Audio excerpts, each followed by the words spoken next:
Hi. We are.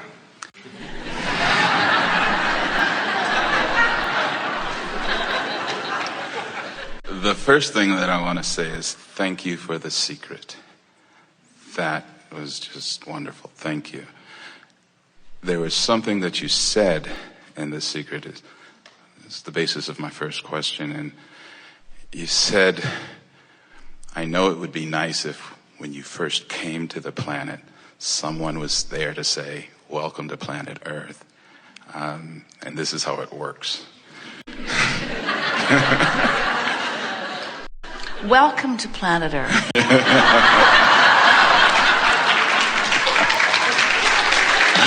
Okay. My question is, and you've often said that when you leave the planet, you come back into full consciousness. You come into a state of total awareness and total beingness. And I have to imagine that that's where we are as we're planning on coming back. It's the expanded version of you. The expanded version of me. I want to know, why is it that we come back so clueless? Because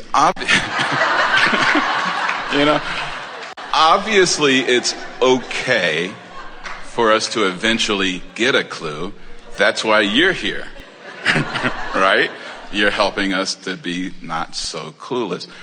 Why is it that we choose to need you? Well, and we have a question for you, because if you can answer this question, then we can answer this question. Because this is what's at the heart of this question that feels like the answer couldn't possibly be satisfying. Here's what's at the heart of your dissatisfying question. Okay. Why is it that you can't tell the difference between feeling good and feeling bad? But I can. Why is it that, as we played with you as we began, that you'd rather paddle upstream than flow downstream? What's that about? You see, when you made the decision to come forth into this physical body, you felt invincible. And this is the way you saw it. You said, all right, I'm source energy, and I'm going to go into an environment where I will more specifically choose. And when I do, the larger part of me will go to what I have chosen. And it will do the same for everyone else. So the entire experience will be an expanding, beneficial experience for everyone. And once that larger part of me goes there, it will call the rest of me over. And I'll be able to feel which way that is, because that way will feel really good. So it didn't go wrong until somebody convinced somebody that if it feels good, it's wrong. That's where it went wrong. Okay. And so now you want to listen to where you're hearing that message. Where do you hear that message? Who's promoting that message? Parents do it. All day long. Oh, I want to do this. Why? Because I want to. That's not a reason. You shouldn't do what you want to do. Life is not supposed to be easy and fun. Life is hard, and I want to teach you about the rowboat and about paddling upstream. I want to prepare you for the real world. You can't just be laying around and doing things that feel good all day. Churches say it. Churches say, you are evil, you are flawed, you are broken. There is something very wrong with you. And then they try to make it up to you. They say, oh, but this one died and took all of that away for you. And we say, well, then why can't I just go with the flow? Thank you. If someone died for me and took away all the stuff that I did bad before I was even born and was even doing anything, then how come I can't just now go with the flow? Because that's just lazy. Because life's supposed to be hard. And we say, where do you get this stuff? How can you defy your own guidance system as you listen to the peanut gallery that is not having a good time anyway? Exactly.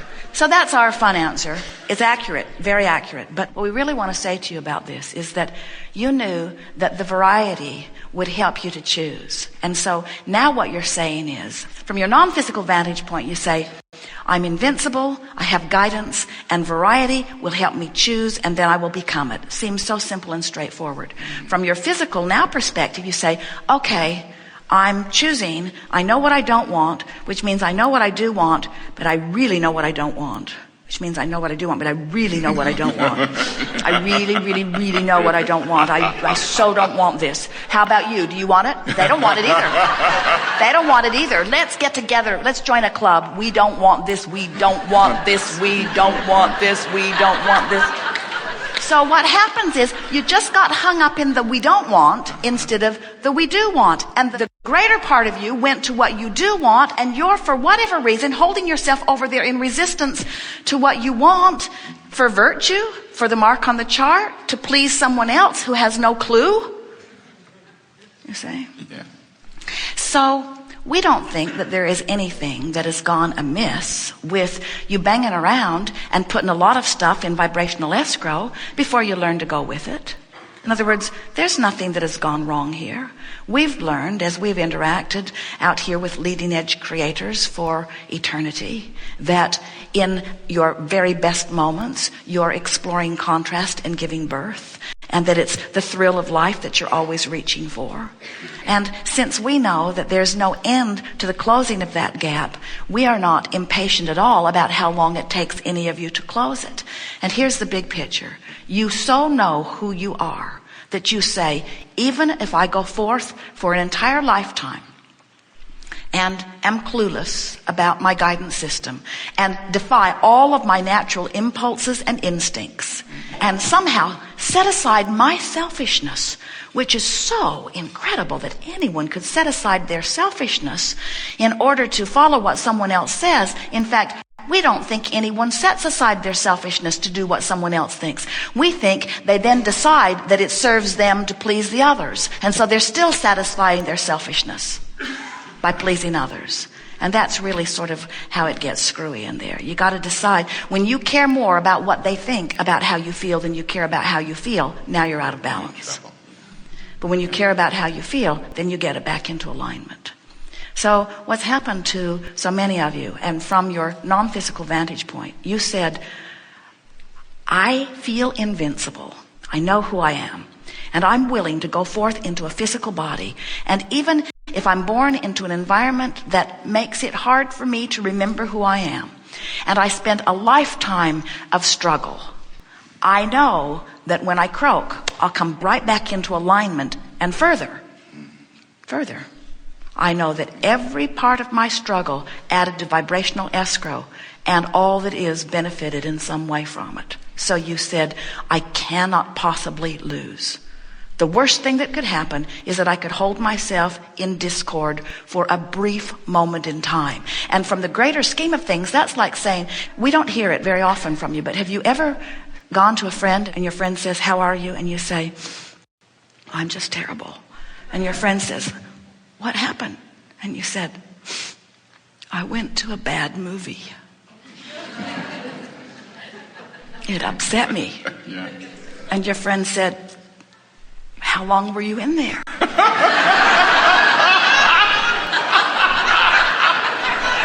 And you say, 2 hours.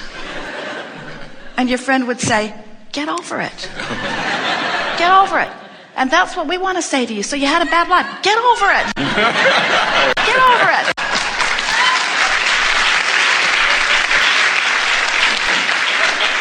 Because in the scheme of all that you are, it is so worth it, you see. And we're here saying far more than get over it. We're here saying we understand it.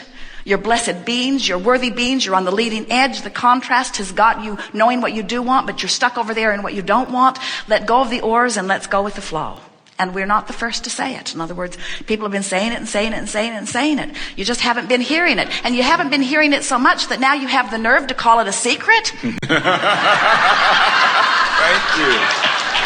Good time for a segment of refreshment. Thank you so much. We are complete.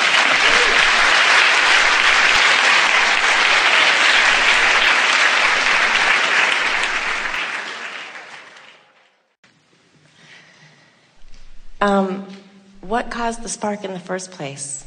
What two things had to come together for all the energy to start? Where did you begin? Where did you begin, and how did we come together? How long have you got? There's a lot of tracing back through. And we've all been so forward looking for so long, it's not satisfying at all to try to figure that out. We understand the reason for the curiosity, but we need a more compelling question for you to go to all that trouble.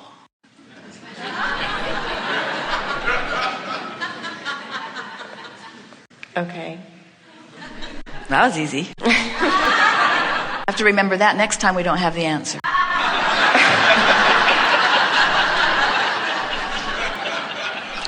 In every particle of everything, there is that which is wanted and the lack of it.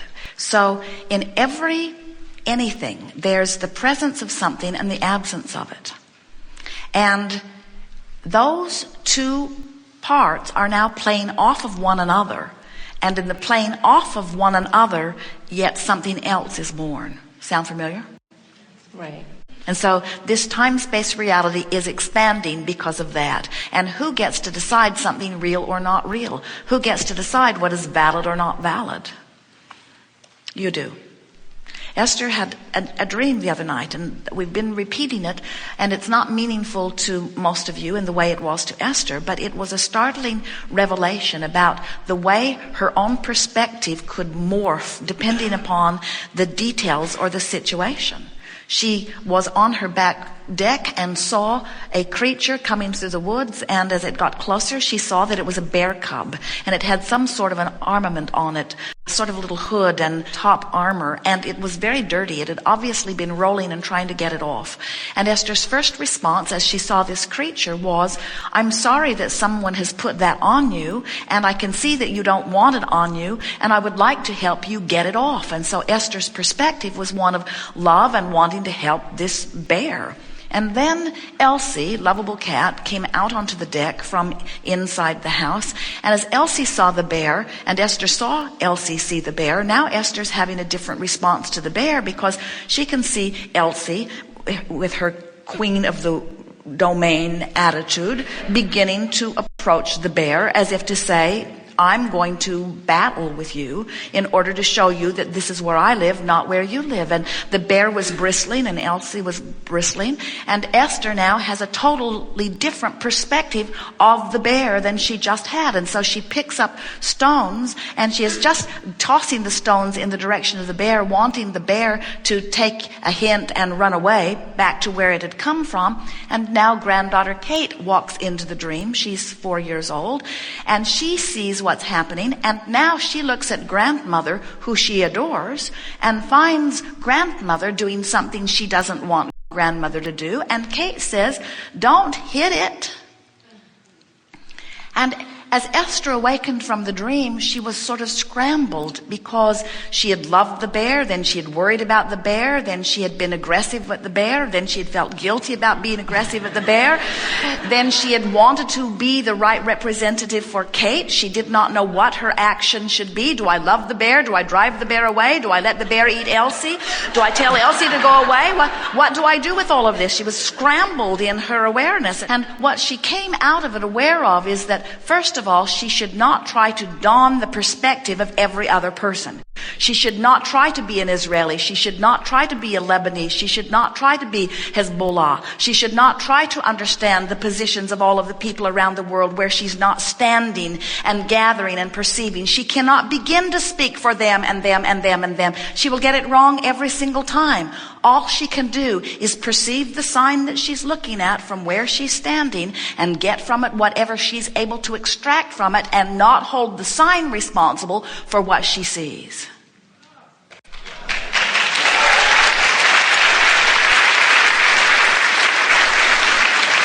Thank you.